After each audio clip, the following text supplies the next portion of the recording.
Here we have the Nintendo 64. Released in North America September 29th, 1996. It sold over 33 million copies worldwide, and the best-selling game for it was Super Mario 64. Now, I have a guest here. Gabe, this is your system.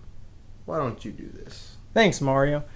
Well, guys, because I am a Legend of Zelda fan, I just want to let you know that Legend of Zelda Ocarina of Time sold about 7 million copies. Majora's Mask sold only about 3.5 million. So now let's go ahead and talk about the Nintendo 64.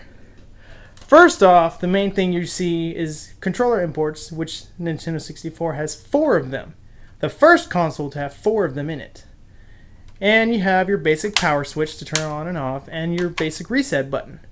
Now sadly, I wish it had an eject button, kind of like the Super Nintendo. But you know, you can't always get what you want, but that's my opinion. Now, when you bought a Nintendo 64, you had your basic jumper pack. It would be black right here. But some games actually required an expansion pack, which just expanded the Nintendo 64's memory. Now, one game for sure, Donkey Kong 64, required an expansion pack. So, now onto the back. You have this bulky power adapter that goes into that little itty bitty thing. And you have your little multi-out. Why can this be the same thing as over here? Just same size. Just so damn big. So as you can tell, they stuck with cartridges. Now, one thing that really does bug me, an NES has an N label. Super Nintendo has an N label. Nintendo 64, no N level. What the hell? So, one last thing about the console. In Japan, they created an add-on for it called the Nintendo 64 Disk Drive, or as some of us call it, the DD. Sadly, because of the Sega 32X, it never made it to North America, just because the 32X was still in people's minds. So, if you want to get it, you have to get it from Japan. Now let's go ahead and talk about the controller. Looks kind of funny at first. I mean, are you supposed to have 3 hands to play it? Some games require you to use the analog stick, some require you to use the D-pad.